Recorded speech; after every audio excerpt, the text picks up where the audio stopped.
অনাথ আশ্রমের ভিতরের পরিস্থিতিটা দেখুন একবার।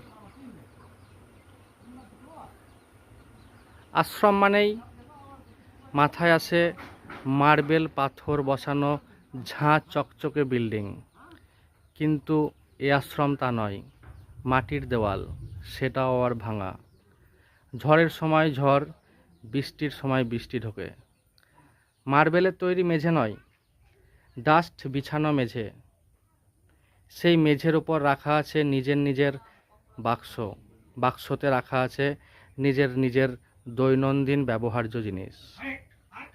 আশ্রমটি গনপুরের যে পাহাড়ের মধ্যে শিব মন্দির আছে, শিব পাহাড়ি থেকে এসে বনের মধ্যেই এই অনাথ আশ্রম।